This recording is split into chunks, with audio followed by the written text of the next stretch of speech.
Ito ang riyong siksik sa nagagandahang atraksyon mula sa makapigilingang tanawin, malakristal na tubig at malapulbos na buhangin. Walang dudang pang world class ang ganda ng Eastern Visayas.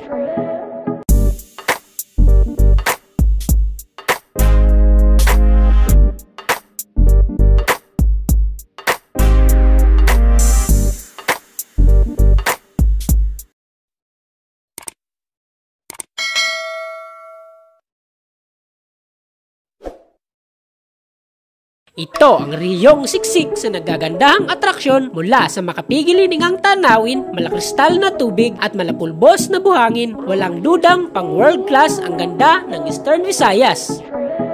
Tacloban City, ang capital city at ang gateway ng Eastern Visayas. Samahan niyo po akong libutin at silipin ang mga pinagmamalaking atraksyon ng Eastern Visayas.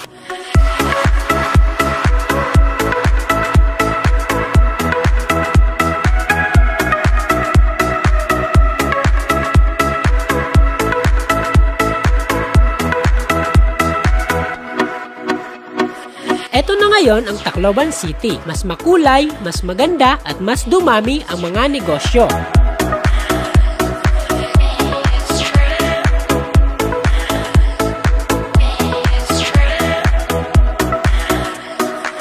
Dito rin sa Tacloban, matatagpuan ang pinakamahabang tulay sa buong Pilipinas. Ito ang San Juanico Bridge, ang tulay na nagdurugtong sa mga probinsya ng Samar at Leyte.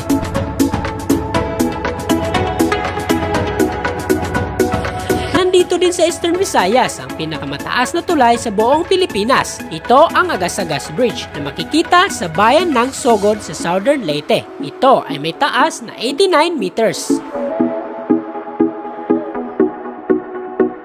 Puntahan naman natin ang mga nagagandahang isla ng Eastern Visayas. Nariyan ang Mahaba Island sa Inupacan, Leyte,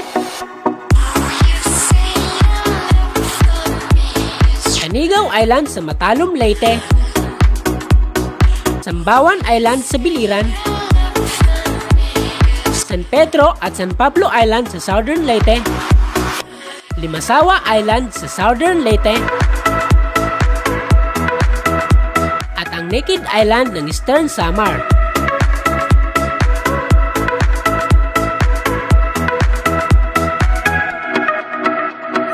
Kung trip nyo naman ang malapulbos na buhangin, ito ang sagot dyan ng Eastern Visayas. Ito ang Molopulo White Beach, Bitoon Beach, Lokbon Beach, at Buscayan Beach na makikita sa probinsya ng Southern Leyte.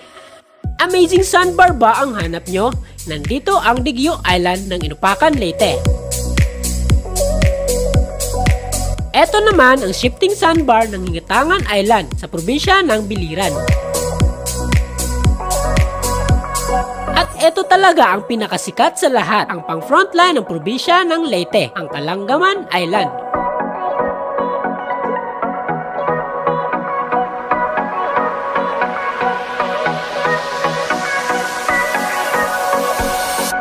Kung pang-frontline lang naman ang labanan, di papatalo dyan ang probinsya ng Biliran. Kilala ang Biliran bilang waterfalls capital ng Pilipinas. Tara na at bisitahin natin ang iilan sa mga waterfalls na nandito.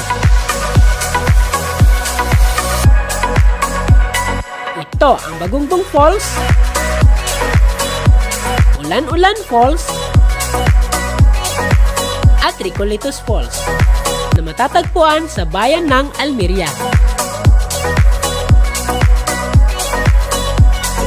Ito naman ang Tinago Falls na makikita sa bayan ng Caibiran.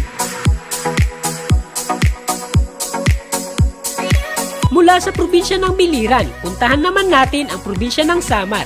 Nandito kasi ang tinatawag nilang Mini Niagara Falls ng Pilipinas. Ito ang Lulugayan Falls na matatagpuan sa bayan ng Calbiga. Ito naman ang Tarangban Falls na matatagpuan sa lungsod ng Calbayog. Puntahan naman natin ang mga kamanghamanghang kuweba sa Eastern Visayas. Alam nyo ba na ang Samar ang caving capital ng Pilipinas? Kaya naman bisitahin natin ang isa sa mga pinagmamalaking kuweba dito. Ito ang Sohoton Cave na matatagpuan sa bayan ng Basay.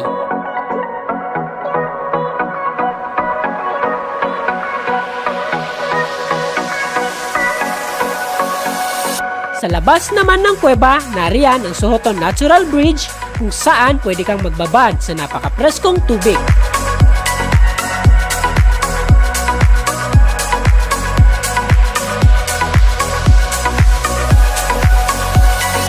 Puntahan naman natin ang caving capital ng Southern Leyte. Ito ang bayan ng Macrohon.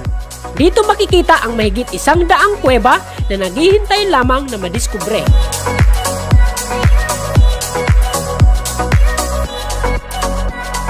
Mag-refresh muna tayo, lumanghap ng sariwang hangin at maligo sa mga nagagandahang lake ng Eastern Visayas.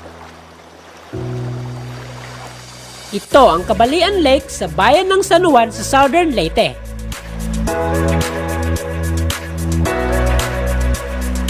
Ito naman ang Lake Danao sa lungsod ng Ormoc sa Leyte.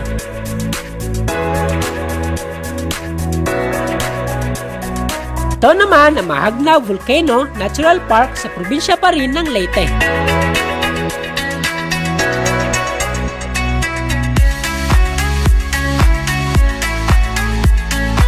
Puntahan naman natin ang mga atraksyong gawa ng tao. Ito ang pinagmamalaki ng lungsod ng Baybay sa probinsya ng Leyte. Ang dating 16,000 blossoms, ngayon ay tinodo na nila at ginawang 21,000 blossoms.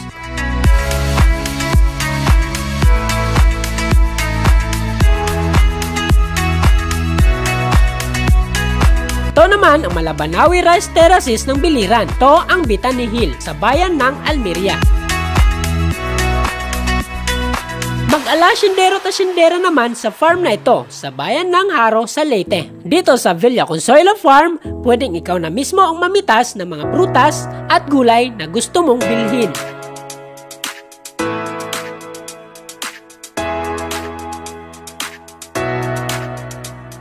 Ito naman ang makasaysayang park sa bayan ng Palo. Ito ang MacArthur Memorial Park. Kung trip mo naman ang maglakad sa ibabaw ng pinagkabit-kabit na kawayan, tanaw ang mga bakhaw, puntahan na ang San Juan by the Bay sa bayan ng Santa Rita sa Samar.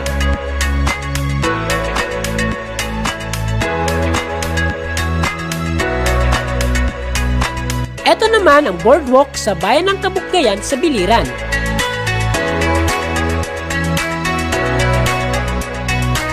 Gusto mo bang makihalubilo sa mga isda?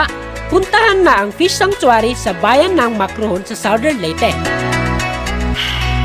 Ito naman ang Fish Sanctuary sa bayan ng Hinunangan.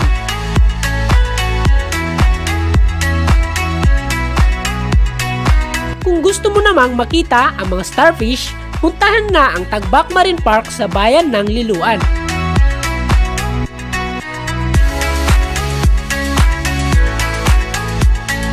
Aliw na aliw ka ba sa mga butanding? Try mo ring mag-whale shark watching sa bayan ng Pintuyan sa Southern Leyte.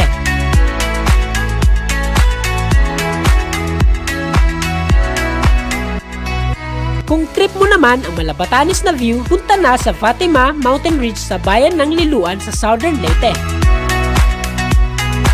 Kung spring naman ang hanap mo, meron din yan sa Eastern Visayas. Ito ang mainit hot spring na matatagpuan sa bayan ng Kaibiran sa Biliran. Magtampisaw naman sa malamig na spring ng Pines Farm sa bayan ng Burawin sa probinsya ng Leyte.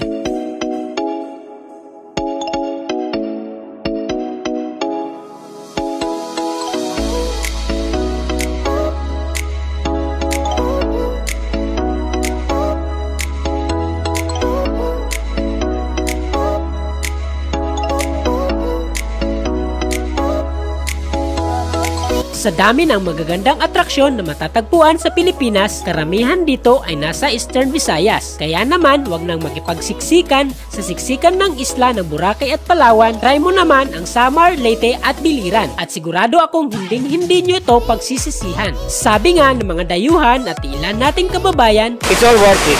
Champions. Thank you.